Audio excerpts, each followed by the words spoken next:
on my iPad so that I can, if anybody shows up, I can see the comments.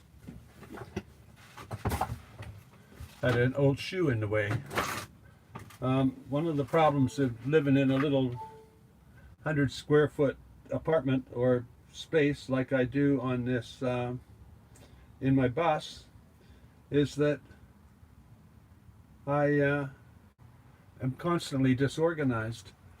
Well, this tells me I've got two people here. It's Greg G. Good morning, Gus. How are you, Greg? I'm just trying to get the live stream on my iPad so that there it is. Now I should be able to read comments and stuff after the fact. When they're on the screen, I have to get right up close to the screen. Oh, damn. I had to listen to an ad before I did this.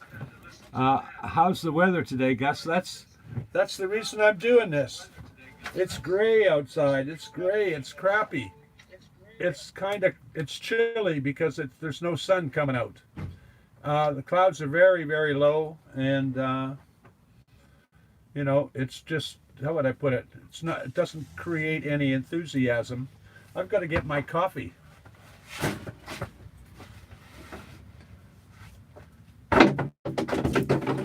Man, see how it is? That's a water bottle I'm kicking on the floor. I have a spot behind my seat, but they only stay there when I'm sitting in the seat. As soon as I get out, there's nothing left, no pressure to keep it there. So now we got 5 people. And here's the comments. Now I can see who's here. Oh, Nana Banana. Nana Banana in Havana. You guys should go subscribe to her channel. She's a fun lady. I think she just started her YouTube channel, but I'm not sure. Greg says good morning. Mike Brown says good morning. I don't know if this is a good time for me to do this because, across the country, people are all of my subscribers go to church. Actually, I'm sure a lot of the majority of them don't. But this is church hour I should be the preacher. I'm just sort of kidding. But this is church time for a lot of people. Yeah, the weather's gray. It's crappy. That's Nana Banana was asking that. Oh, so Greg G thinks that Sarah's video was great. I think he said, I wish there was more, but he just said, I wish there. It's kind of interesting because that video, I tried to create content that maybe is not monetizable, but create titles that would avoid words or keywords that YouTube would find to make it non-monetizable. Non-monetizable is just not advertiser friendly, in that the advertiser is looking for or trying to avoid any sort of sexual anything that could be considered sexual by anybody. So if I actually have a video of a picture of a girl in a bikini on the front image, then it's non-monetizable.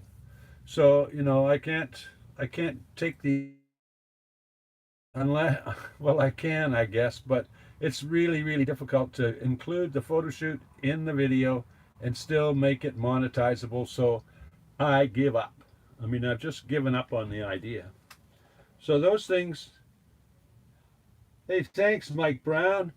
I need diesel. That's one of my biggest frustrations with my weekend, is that I had planned a weekend which is about, basically the trip probably cost me about $75 to $100 in fuel. And I had planned the weekend to be shooting five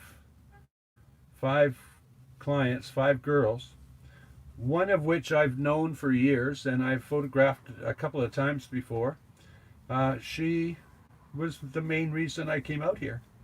And then when I got out here, after I've traveled here, she told me or she didn't tell me.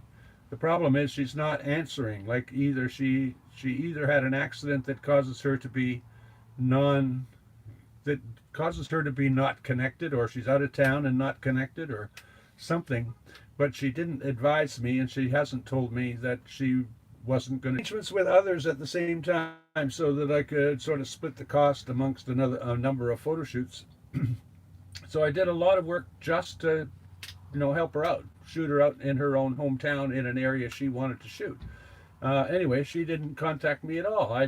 And yesterday went by and I still haven't heard from her. So that's the biggest frustration about my life, actually, in this in terms of photographing people, is that they sometimes just don't show up or change their mind. And today I'm going to shoot somebody later on in the evening who I have shot before, but she almost canceled. So it almost happened that 3 out of 5 have canceled. Out of 5 people, the majority of them might cancel. So today's photo shoot, the girl said she just didn't feel like it. And I said, too bad. I drove out here. You're doing it whether you feel like it or not. And in reality, once she gets started, she's going to have a good time. So it certainly isn't an imposition. Then tomorrow I've got another person to shoot, but I'm not really sure where. She's from Bellingham in the United States, so I might drive down to the States to do that. Hey Anna Banana, thanks for the diesel fund. That's where I put all of that. Any income from YouTube simply goes into allowing me to drive a little bit further, and that's the only limitation in with my budget, is that, like, I can eat a little more or less food. That'll go up and down a little bit depending on where I am. But the real budgetary issue is how much fuel I can put in the vehicle. So long trips like here to California are like $500-600 in fuel, and then that depends on the price, right? Ugly prices. What else we got in here? Oh, Frederick Heron says, "Hi, Gus, no fear." That's an interesting thing, when I on my channel and in Facebook and stuff like that. That's all. I see so many people so fearful of making a mistake when they think about getting into van life, and I kind of snicker because I couldn't make a mistake because I took everything sort of as it came along. So when I say I couldn't make a mistake, I couldn't make a mistake that was going to cost me a whole pile of money. A little while ago, I showed you a video about an inverter that I bought off of Amazon, and it was a $40 mistake to buy one that was cheap and find out it cheap. Sometimes you don't get what you want when you buy cheap crap. Anyway, so the biggest mistake I would make would be little things like that, and I can send that back. So I'm not worried about the cost or the time. But we make mistakes as we're going along. But it's really crazy to start this kind of lifestyle and try and plan it all out in advance as if you have any clue of what you're going to need.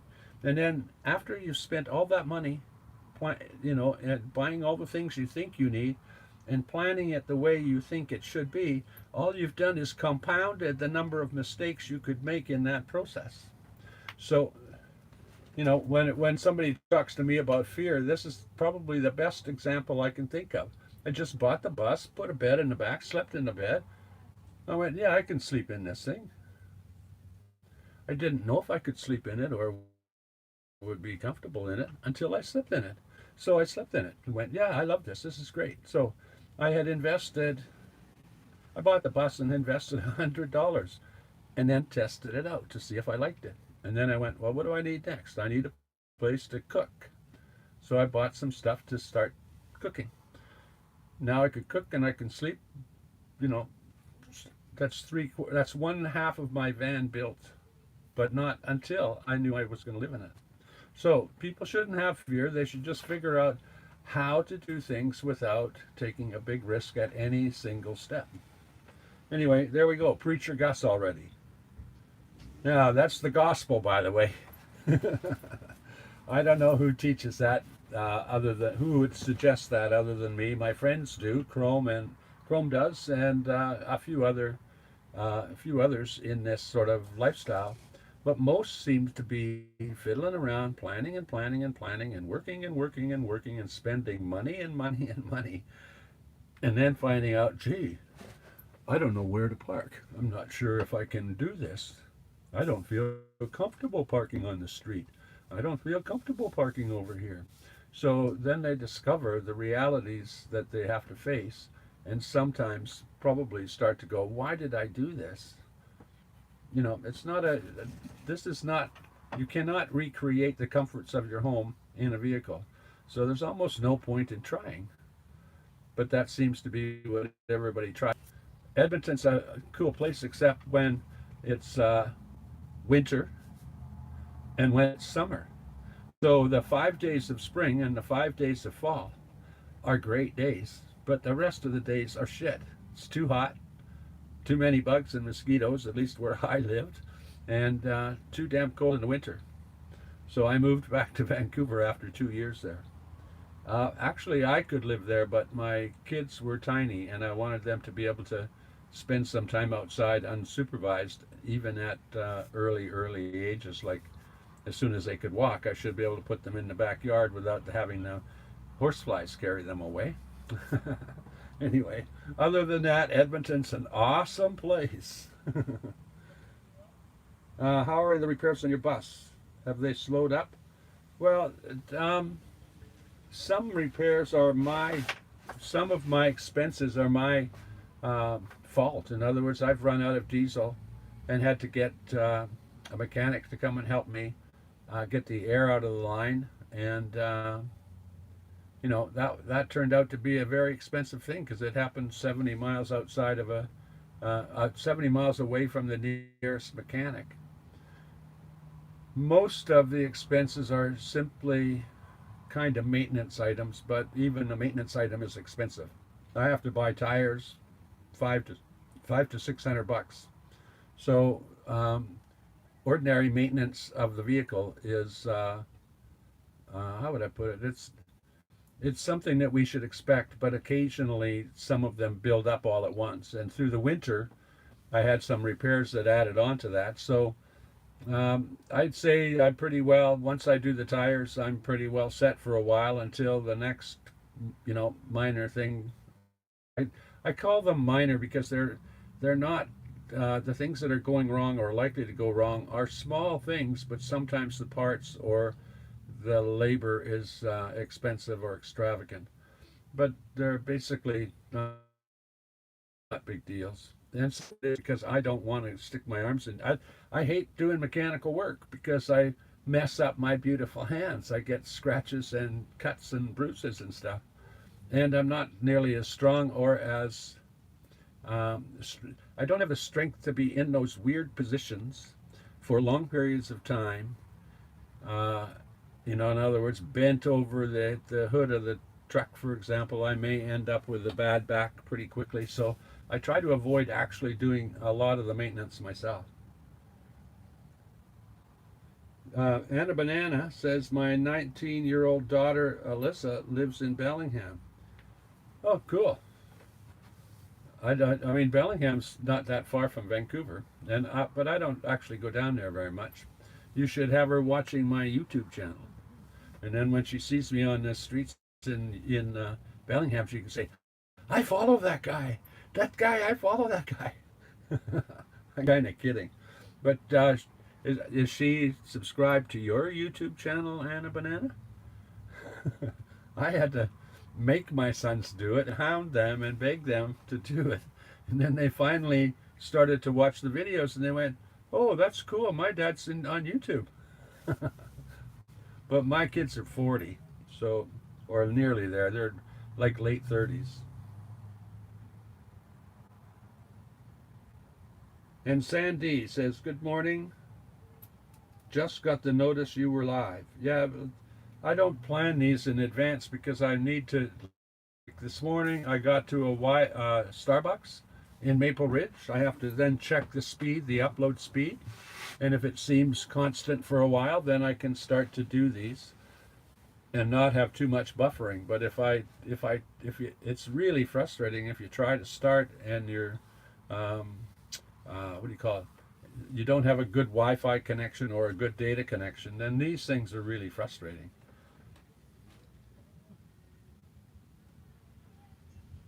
Oh, so Nana Banana says that her 19-year-old daughter watches this old fart on a in a school bus.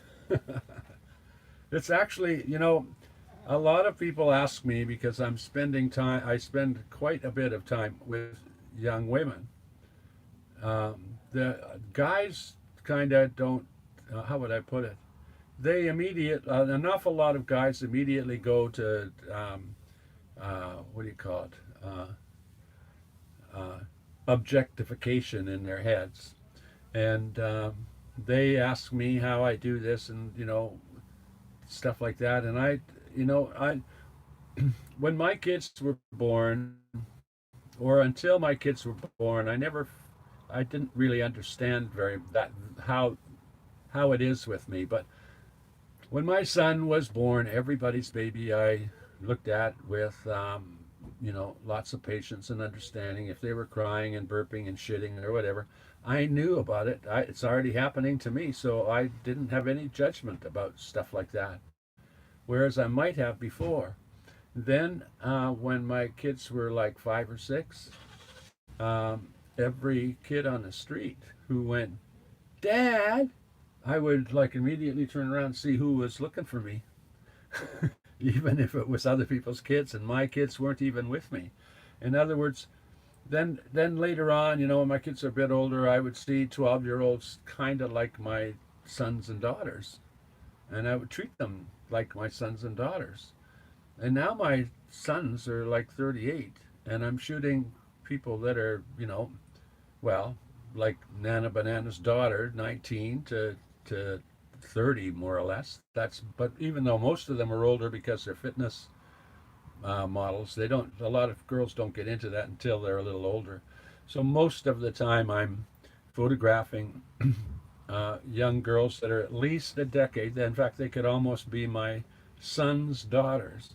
So although most men start to sort of objectify the the girls, I go and see them and I treat them and have a relationship with them that would be just like they were my daughter or granddaughter.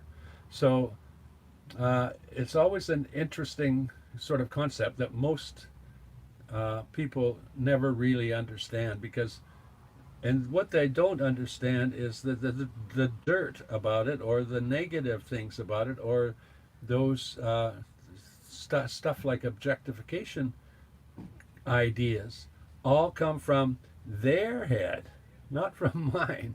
I'm just going out and hanging out in the woods with my granddaughter. It seems really odd. Anyway, I'm recovering right now from just such injuries with Kevin H. What are those injuries? I was getting Sandy or I was getting coffee. Now I'm reading all this backwards. Oh, hi, Heather Wilcox. Anybody when people do this live, I'll probably get good at it and learn to go through the comments like in order. But what actually happens is I go forward too far, then I have to go back to find out what that comment was about. Then I have to like read a book. If comments were maybe longer instead of just hi there, it's Sunday, and on Sundays I do, and then the next comment says I do this on Sunday, and then the next comment says, do you do that too, Gus? And if I only read the do you do that too, Gus, I've got to go way back to find the rest. Anyway, I'm just trying to explain it. Mike Brown, glad to see you've got more patrons now. Oh yeah, I've all of a sudden over a few days I got a few more patrons, and then that's when I started to make my decision to provide the patrons with my video a day early. And then I looked at the results of the video that I had provided a day early, and it seemed that I was getting a lot less. For whatever reason, I was getting a lot less views. And somebody once told me that the time of day that you post a video is really important. But in this case, I posted the video as unlisted so nobody could see it. And then when I made it listed, it was like YouTube wasn't showing it to anybody. So I'm a little concerned that having some views, a small number of views early after it's been put on YouTube, might cause YouTube's algorithm to think that I made a crappy video. That's why only a few people watched it. So I'm going to speed up the amount of time from when I post it to the patrons to when I show it to others. I'm going to make that period of time relatively small until I can sort of be sure it's not having a negative impact on the number of viewers. But on those that are automatically not monetized, I don't give a damn. Those will be the patrons will probably see them for much longer. Sandy, scratches and such from wiring the van. You said you don't. I don't wrench on yours. Yeah, well, I don't. The wiring has never caused me a problem. I'm talking about taking, like taking wheels off and pulling the tires out and putting a new tire on the rim and then putting the wheel back on.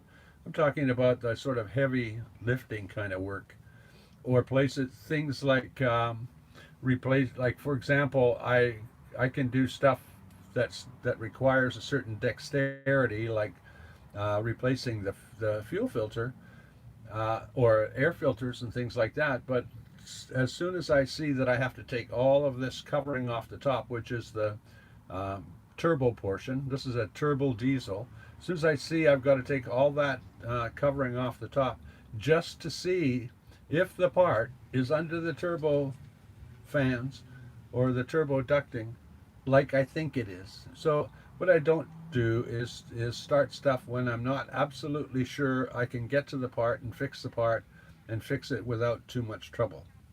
And or those things where I need greater experience to do the job. The biggest expense I've had is replacing a computer module about the size of an Apple Mini. The Ford dealership wanted $1,300 for it, and they said they were giving me a discount from $17. And then I did some research and found a parts dealer who would provide me with a rebuilt one for $300. And then when I went to get it, he said, "Oh, I had that problem in my car, and all I did is fix all he had to do was fix the ground." So what I discovered from all of that is that if I could have figured out what the part was without going to the Ford dealership, and I understood that the most common thing to go wrong with them is that they're not grounded anymore. I could easily have just grounded it and driven away for a $10 expense maybe. Instead, I paid $1,200 to get all of that done. Most of it was in the research to figure out what was wrong with the vehicle, because in 1995, the little box, the ODBC reader, it was before standardization. And supposedly this year of Ford required one or the other of two readers.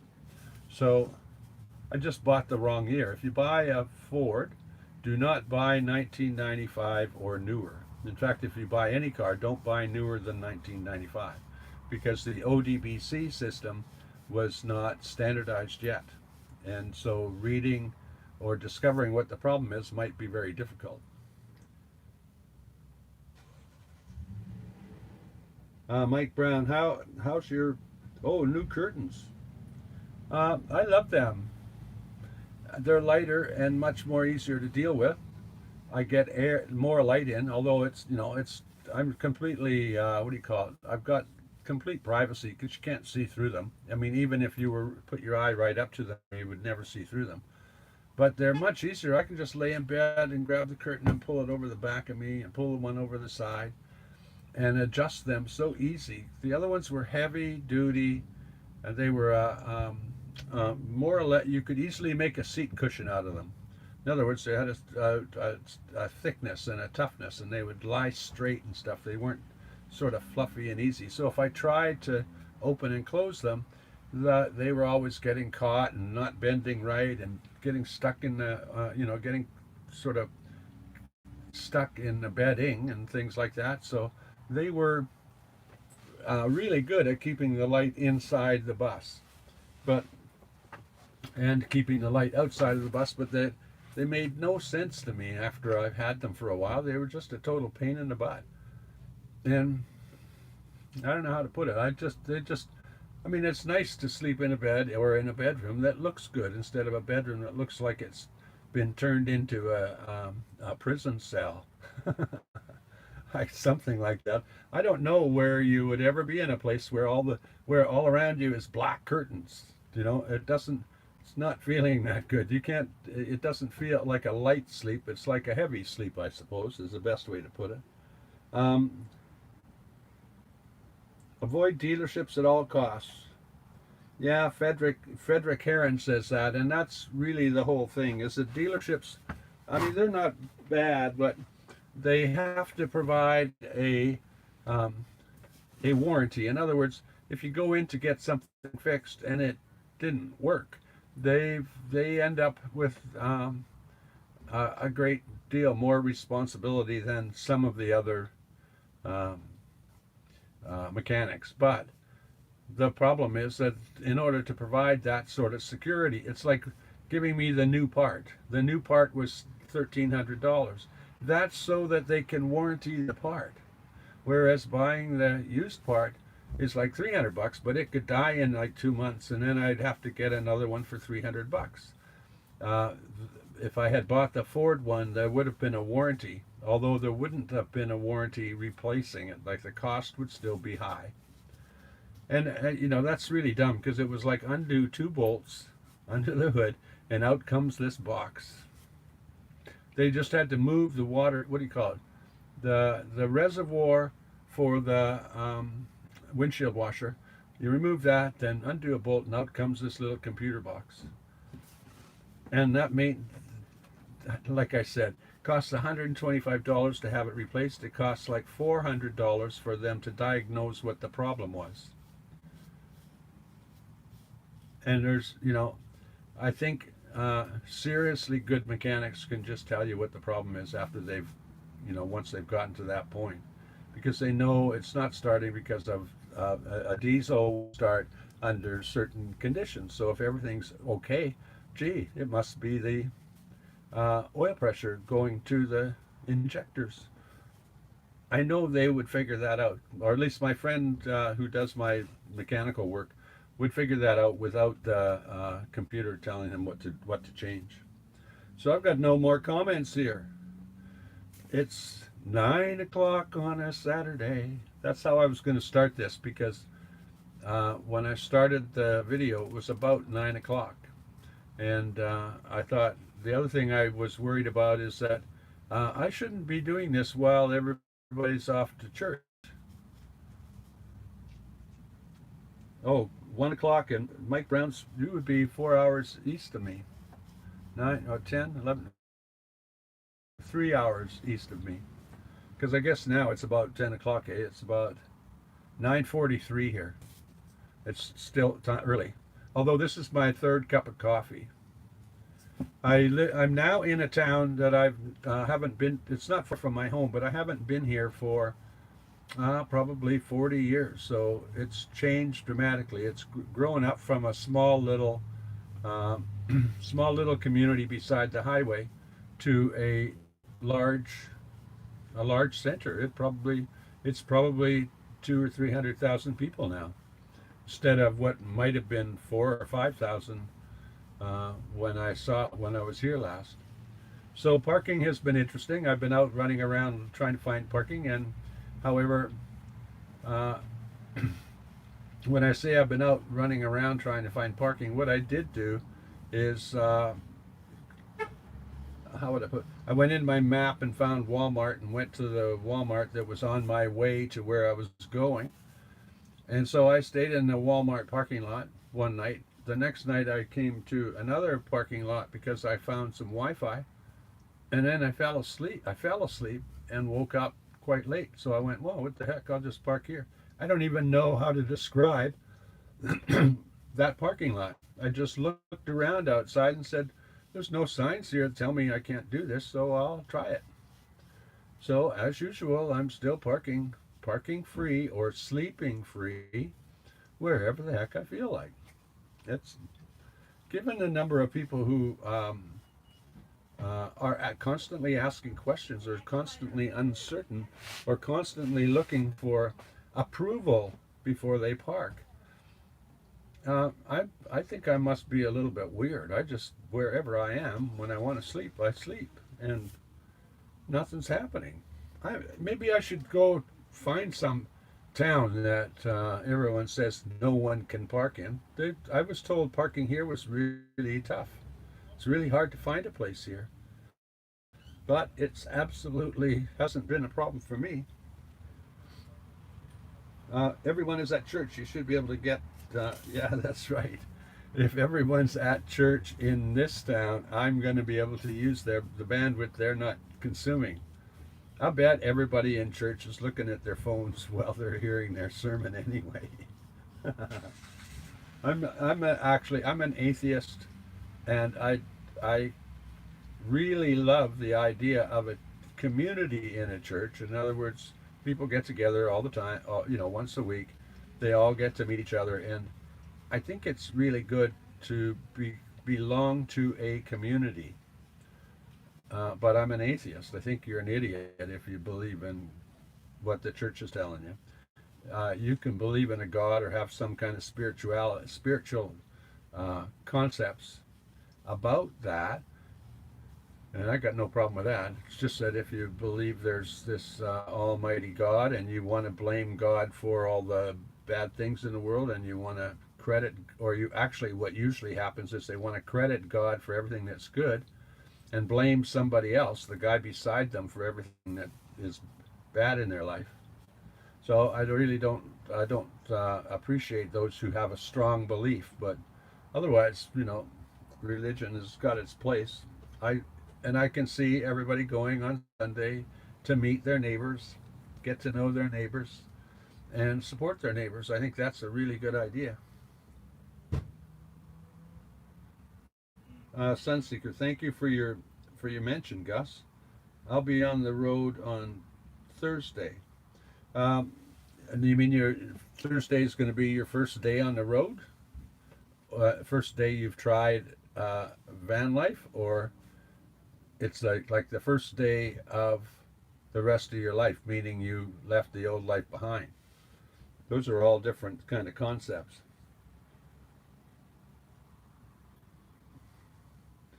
And Sandy says she's probably thinks she's a little bit weird. If all of us should want to be weird, we should want to be ourselves, and that actually makes us, for whatever reason, people think um, being noticed or standing out or being a little bit different from the rest of society is going to bring them more negative attention. The truth, like, I can honestly say, this is the truth. When you stand up and you stand out and you're standing taller than everyone else, you're the person they throw the sticks and stones at. But if you understand it, then you realize that it's just little people, small people, throwing spitballs at you, and as long as they fall off, like you were 30 feet tall, and the little people are all scurrying around beneath you, and you can see all of them running around like hens in a chicken house, all running around thinking that there's something wrong. You can kind of go like, what the hell are they doing? You look at them and you think, What in the so everybody should want to be weird or want to be just be yourself and do your stuff. And if people think you're weird, which they're going to do anyway, doesn't matter if you're wearing white shorts and somebody loves black shorts and thinks that people who wear white shorts are weird, you're going to be weird. So why not just do your thing? If your people think you're weird or you stand out somehow, great. My friends ask where I'll park. My answer's on the street where it's not restricted at that time. Well, Eric's vegan van. Well, that's really true. You just park wherever the sign doesn't say you can't park. You'll never find a sign that says you're welcome to park here forever as long as you want, because otherwise they'd have to put that sign on every street. Like, it's only logical. You can park wherever the heck you feel like, as long as there's not a sign that says we're going to tow your car if you're here for more than 2 hours. Then you better move in 2 hours. Like, in other words, follow the rules and you don't have any trouble. And follow a reasonable logic. Like, I can park in front of anything. I get up I generally would park at night. So it's generally dark. People went to bed. And I get up at like 5 o'clock. I'm hours before they wake up. And I drive away somewhere. That most people don't even know I was there. And if they did, they'd usually run out of the house and say, "Hey, do you live in your bus? That's cool. Great. Happy you found my house to park in front of." That's kind of the way it is. Do you have a wish list of things you need while living in your bus? No, I actually have a wish list, but the it's a wish list. I'm living okay the way I am, so there are not things that I need. Um,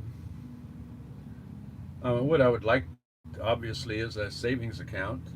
So I'm not living month to month. But um, there's not much that I need. There's things that I can there's things that I can improve, but no, I don't have a wish list. I have a wish list for camera gear, but that's like endless. If you're a photographer, you can spend billions of dollars on photography gear and still be a shitty photographer. It's the gear's not an absolute requirement, but I keep every time. It's like camera gear is my fetish, or my what do you call it, addiction. It's almost like that, because every time a new camera comes out, you go, "Oh, mine's missing that new feature," but you haven't used that new feature ever before, so you don't. You can certainly live without it, but you keep thinking, "I should have it, because if I had that, I could do this much better." But that's maybe true, maybe not true. It's like a wish list item might have been a drone. But now in Canada, you can pretty well can't fly a drone that produces great video. You can fly the little toys, so you can fly stuff that is fun to fly, but you can't fly things that is going to produce great video. So, yeah, wish list is probably one of those little, what do you call them? A little, it's not a selfie cam. It's I can't remember. It's a DJI something, little handheld camera that on a stabilizer, and it's tiny. One of those would be really good for blogging, but I don't think they're necessarily good. They're no better in the wind. So you still end up with some of the same. You gain a feature, but or a capability, but you don't gain it overall. So there's no single solution. Almost all the new camera gear is something that I would put on my wish list. What do we got?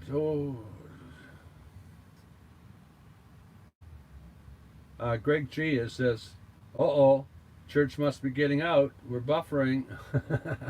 Maybe that's it. It might be that's it, because usually church is over. Well, no, church in this area would be starting up. It's only 9:54, so church wouldn't start till about think they go from, at least when I went, when my mother took me occasionally, when she got me to go, I think it was something like 10 to 12 or something, or 11 to 12, 1 hour or 2 hours of idea how I felt about church when I was younger, and certainly kind of how I feel now. When my mother wanted to baptize me or baptize the kids, so we all went to the church on the same day. And so they baptized my brother or sister, and then my other brother, etc. And then I just threw up all over the altar area, massive pile of fish and chips and crap, because we had gone out for breakfast that day. So I just threw, you know, my dinner, my breakfast or lunch, all over that damn church altar. And then I was baptized. So maybe that sort of demonstrates my relationship with the church. Of course, I was only like 10 or something like that, or 6 or 8 or 10, I don't know. Yes, yeah, I'd say so, Greg. We're entering the buffering zone. So we're talking. Are you guys still buffering? This seems to be really good here. Nothing, everything seems to be working fine here.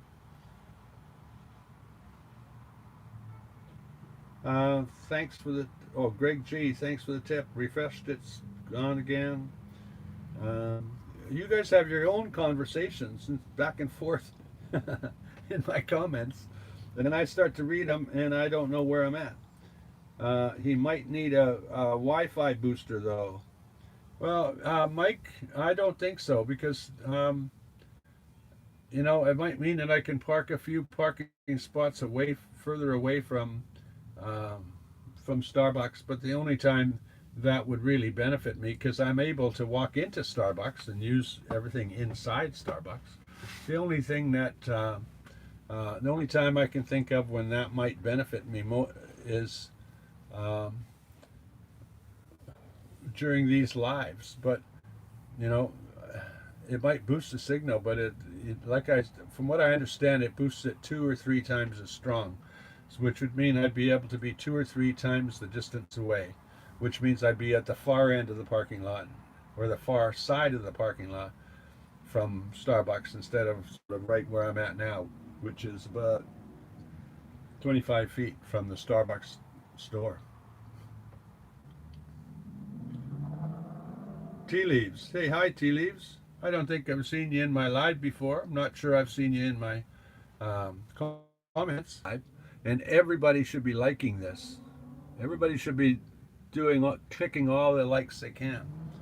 Right now, as I've got 11 viewers. It's not bad. It's early in the morning. I wouldn't expect too many. In my area, a lot of people would be sleeping in because it's Sunday and it's 9 o'clock.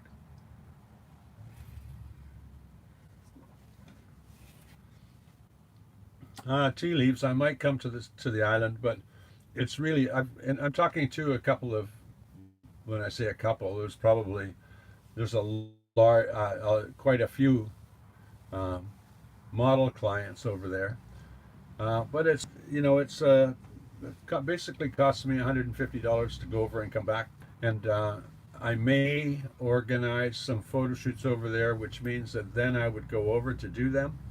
But I've got to be certain that I've got a number of photo shoots, or or I have no reason to go over there because it's $150 isn't that bad. It's just that I have to save up to get some fuel for my trip down to California. So maybe not. If I found some work over there, if I have a client, a model client who's paying me, then I'd have no problem. But it's always iffy in my summer in this area, it's always kind of iffy. The problem, one of the frustrations about BC is that at a certain point, like maybe the end of July or middle of July till September, it might be just smoky as hell everywhere. So there's terrible backgrounds everywhere that I look, and every time I go to photo shoot somebody, there's this sort of red haze behind them, and that fire season seems to be getting earlier and earlier every year. not happening this year in June, but it will happen probably in the next 3 weeks. Oh, so Frederick Heron says I'm buffering now and then, which isn't now and then isn't too bad because that I think that's on your end, not so much on mine.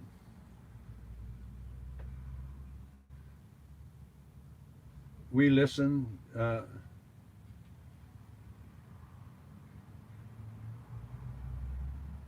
Well, Sandy basically says don't worry about it, but I'm not sure what she's talking or he is talking about.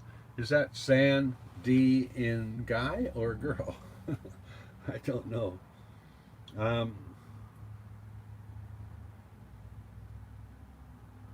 okay, so Mike Brown says you love following me. Tea leaves, is the bus more expensive on the ferry? No, tea leaves. I get his bus is 20 feet long, so I get to go on the ferry for regular price. But they take me and park me with trucks and stuff like that because I can. There's a truck deck, I think it is the lower deck, but they charge by the foot, and this is 20 feet, and they charge vehicles over 20 feet another buck or two for every foot, something like that. But I've got it's not that it's more costly. It's just that going there and coming back, that short wee trip of 20 miles or 40 miles by boat there and back, costing 150 bucks. You know, if I did 75 one month and 75 the other, it would be nothing. But it's in a given month it makes me ponder whether or not I want to go over there. I also sometimes think of going up to Kelowna. I have the same scenario. Kelowna is a really nice area. Um, how would I put it? It is fun to go traveling, like go hang out somewhere for a day, maybe two, then go somewhere, hang out for a day or two. But I've been to the island and I've been up to the Okanagan and spent quite a bit of time, like a month in both, 3 weeks in both areas. And although it's interesting, I would kind of rather be at home or on my way somewhere. So the absolute best thing for me, if I'm traveling, it would be to drive about 50 miles and hang out there on the ocean somewhere. The best trip was down the Oregon coast. Then I can hang out in another beautiful place 50 miles away, and then do it again, do it again. But I'm on my way somewhere. I'm on my way to California. So, and the how would I the key to making that trip fun is to concentrate on driving short distances each day.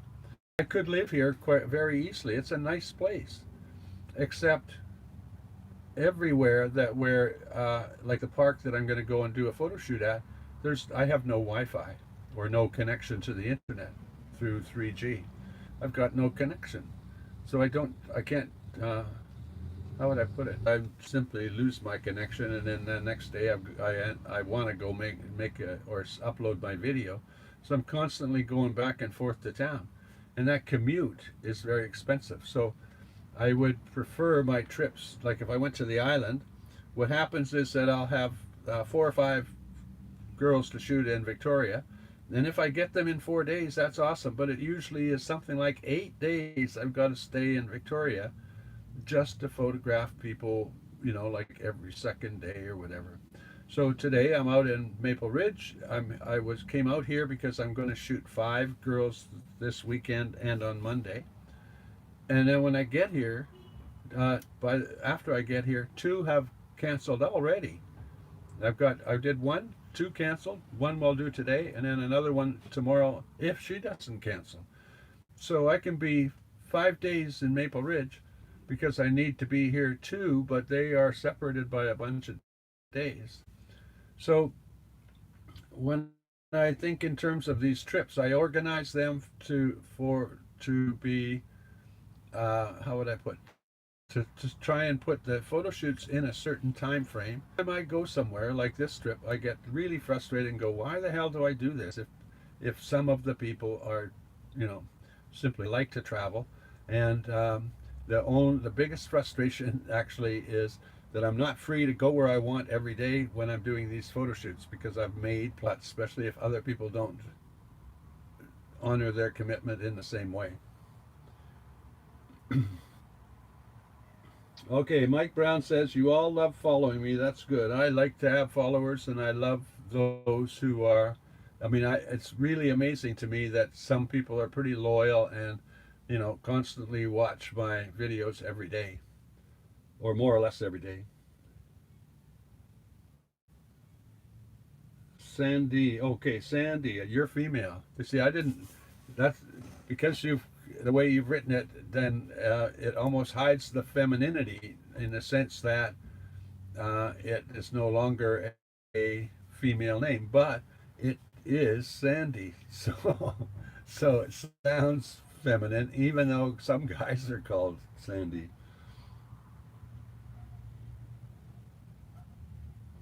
Mike Brown, have I ever done the east coast of the states? I've never been east of Montreal or Quebec City, whichever is furthest east from here, in Canada. And I've never been east of Cincinnati in the United States. I'm trying to think if I've ever been. No, I haven't. Haven't been east of Cincinnati, and that was when I was 20 and a road manager for a rock and roll band. That's another story. Anyway, I have been to Cincinnati, and I've been across the states to that area, but I haven't been anywhere down the eastern seaboard in the United States. And I haven't been actually in the southern states. I haven't been east of Phoenix. Is it Phoenix? Uh, I have actually almost no um, real desire to go drive my bus up and down the East Coast, although then I would learn how hard it is to park a van. I'm sure if I went to New York City, I would not be able to just go park my bus somewhere. Not as easily as I can certainly not as easy as I can in Western Canada or the Western states. Well, now I got no comments. I don't know what to say now. I'm going to hang out. It's live. I'm going to hang out, drink some coffee until I get some questions or some comments. Now that we're down to 5 watching on one screen and 7 on the other. Well, I can tell you, Sunday morning's not the best time to be doing a live, and not. You certainly can't do it when you're sort of bad mouthing those who are going to church. Not bad mouthing them. I'm just sort of making fun of them. Only because I'm in my church. This is where I do my soul searching. This is where I do my personal growth. It's where I do my spiritual, what would you call it? My spiritual practices. So I'm already in my church. I would like to find out what people think of my. I'm thinking of creating T-shirts and stuff, but the sort of I don't know what you'd call it. I want to be putting sleep free on my videos and on T-shirts, and I kind of want to be known for the creator of that thought. And just to let you know why I think that's an interesting, or could be a popular saying, or what do you call it, a rallying cry for van lifers, is that is what we're actually doing that's different from others. I am sleeping free every night. Free meaning I'm free of a mortgage. I'm free of paying rent. I'm not even paying for a parking stall. I'm free of paying any money to anyone in order to sleep. And if you think about it, the very first and most important freedom that every human being actually needs is the ability to go to sleep. Shouldn't have to pay for it. It's something you should never have to pay for. But in our society, that is what we pay for. That's just about all that they make us pay for. When I say they, society wants us to pay for. They want us to pay to sleep. where in the world or how in the world did we give up the freedom to sleep free? That's just my way of looking at it. Because I'm not having to work all week or struggle to make a rent payment, I'm sleeping without anxiety. I'm sleeping without fear. I'm sleeping without nightmares because the one fundamental thing that I absolutely need is sleep, and I can do that anywhere, anytime. So anyway, I'm wondering what other people think of that sort of moniker or whatever you would call it. I'm not sure what you'd call it, um, but I think it's meaningful. It could be or should be meaningful to a lot of people. So what do we got here?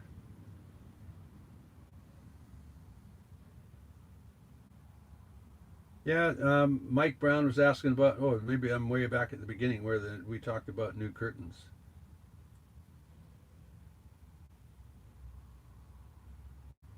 Van City van life.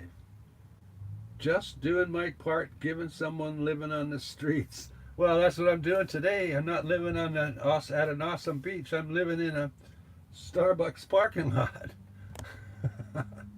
Yeah, I'm homeless. I'm in a town I've never been to before, struggling to find a place to park, which is a total joke. I'm just parking wherever I feel like. I've parked in three parking lots, or I've spent 2 nights here. I've been in three parking lots. Like one was McDonald's because they're open early for coffee first thing in the morning. Then I come and hang out right in front of Starbucks in a shopping center parking lot that says I can only be here 3 hours. And I've been here like in three different spots over the last couple of days. So I'm homeless in the parking lot. Thanks, Chrome, by the way. That's cool. Where are you today? You're probably down at my favorite beach. So Sandy dropped in for a few moments and missed some. I'll replay and okay. Greg, how much does your fuel cost to go to Southern California? Well, it's basically $500 to $600. It depends on how much of the trip I take through California. The less fuel I have to buy in California, the less it's going to cost me. If I if I fuel up in California when I first start driving in that state, instead of fueling up in Oregon, it will cost me $100 more. I mean, it shows you how one tank of gas can be $100 different. Now, who else? What do we got here? Sandy says, "Hey, Chrome, help him get his shirt before someone else does." Uh, Sandy, I have a really hard time figuring out what you're ever talking about.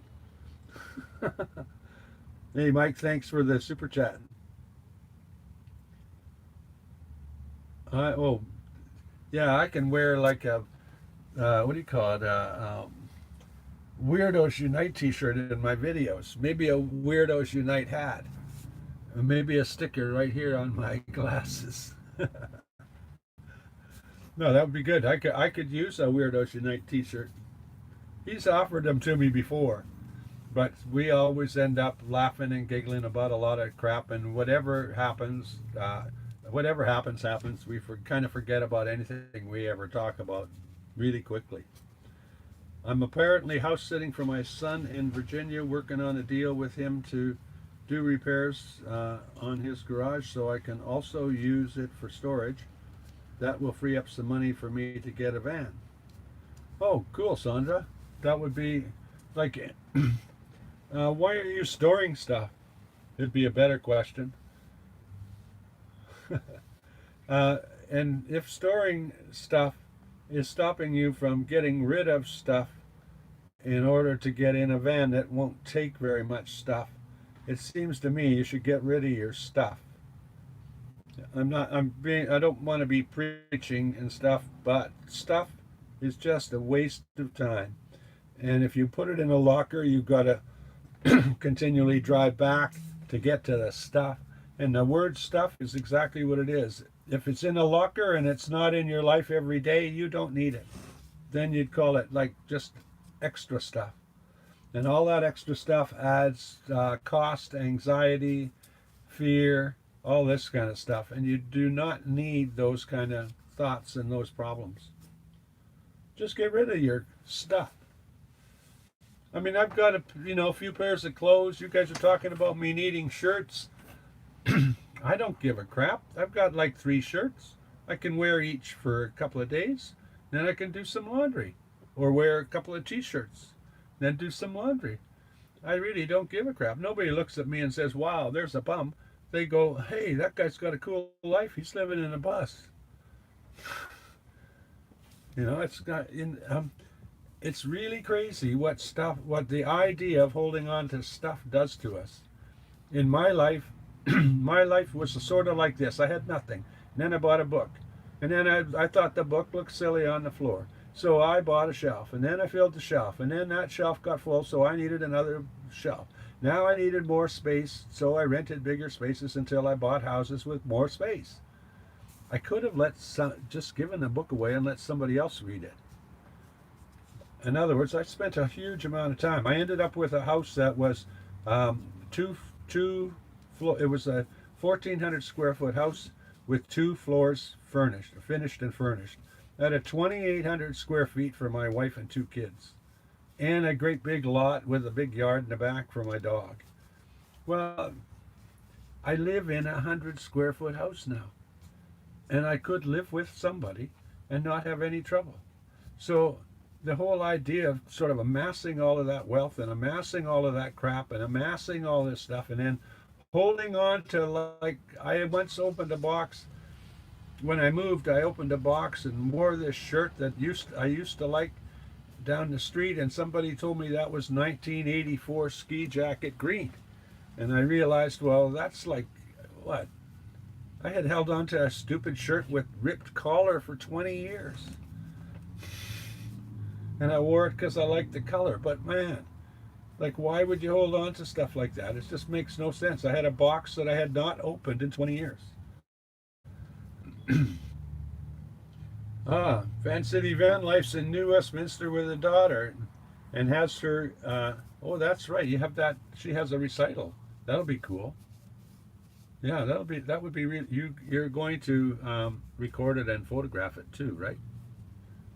Chrome. Make a movie about your daughter. About what your daughter has accomplished. That'd be cool. And even if it's just for her, right? Anyway, what else we got? We got Mike Brown, wish Danica, yeah, exactly. Danica, I don't think she needs good luck. I met her. She's got her head together. She's not the kind of person that is just spending her life screwing around. She's busy. Takes it seriously. And Gus, I would just want to shake you. Oh, I just want to shake you, Gus. To sell, dude, to sell. Bah ha ha. Sandy, I have no idea what you're talking about. Unless I go back and I only read your comments all in a row, then it's like a book, and I'll figure out what each of them says.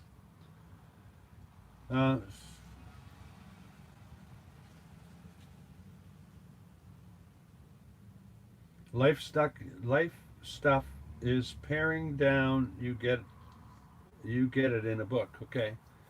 Sandra Ferguson, I want to place a place to work on my van home. Like, look at all these are excuses. Sandra, it's an excuse. It's a waste of time to find a spot. I bought my bus. I lived in an apartment and I put a bed in it. And then I went, well, I can sleep in this. But I didn't do any work. I've never had a garage. That's an excuse. You don't need it. I just went down to the park and started building my bus. And I did it without, all of these, I need this, I need that, all these worries and fears. You do not need it. It's an excuse. I don't know how to explain this to people. The number of things that they put in the way of moving forward just amazes me. It's kind of like if you were climbing the steps, would you put a huge box on the first step and say, oh man, I can't go up the steps because there's a box here? But that's the box you put there, for Christ's sake. Well, how silly is that? I hope I don't look angry when I'm talking like this, but I sometimes tell people I don't like to get too what do you call it? Um, too animated, because sometimes people think I'm angry and I'm not really. I'm just passionate. When I'm passionate about things, some people think I'm kind of an angry dude, so I try to avoid being passionate about stuff. Speaking of merch, speaking of which, I'll wait for him to scratch up the list. Nobody's helping me out with my idea for merch. I want to put sleep free on a t-shirt. I mentioned that and I asked that question and I didn't see anybody say anything in here about sleep free being something that they would buy or think would be cool in our society. It doesn't take much money to get it started, but it's kind of, if I keep pushing a meme like that, or the idea that we are sleeping free and no one cares, no one will buy the t-shirts, and it's kind of just been a waste of time for me. More coffee.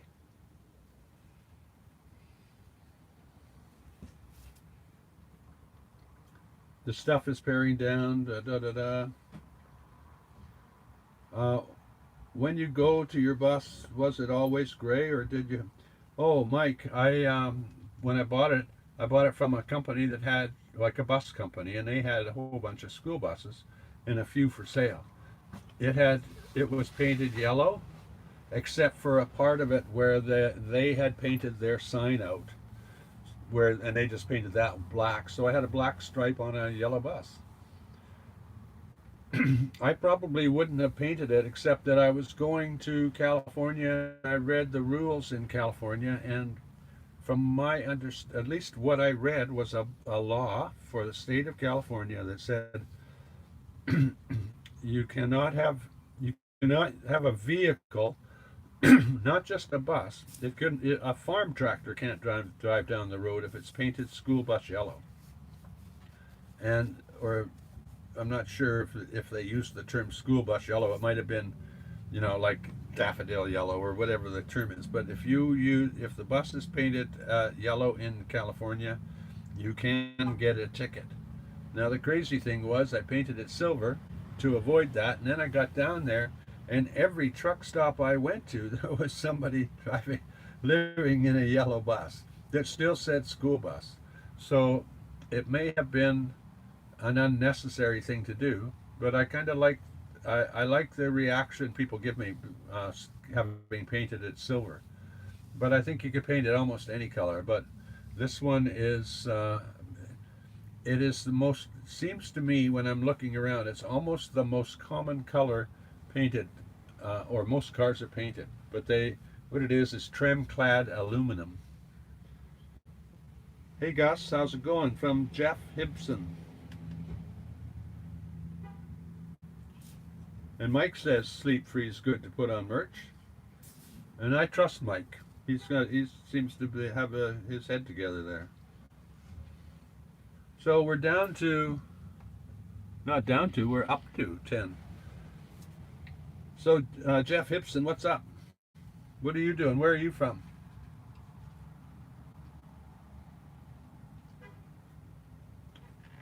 How long have I been on now? 69 minutes. That's odd. It doesn't. When I start these, I think, well, I'll go on for like 15, 20 minutes. I don't have, because I don't start them with a plan. Like I'm going to be the preacher and I'm going to, like Sunday, and I'm going to like preach to you about something or tell you about something. I just, turn on the camera and see who's on and then start. But so I'm always amazed that I can just sort of babble away for 69 minutes. And we're down to, well, we're not down to, we're back at 9, and this is probably a good time to say, sleep free, everybody.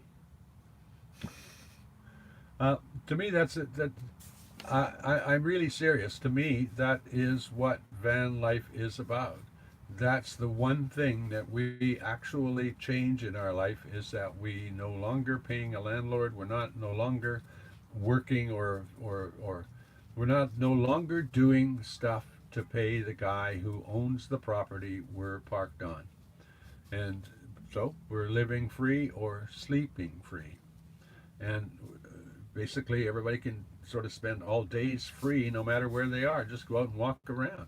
However, in our society, it's kind of against the law to sleep for free. Or not against the law, it's against the typical principles of our society. We should never be sleeping free. We should always be paying somebody, even if it's just taxes on a house we own. Anyway, sleep free.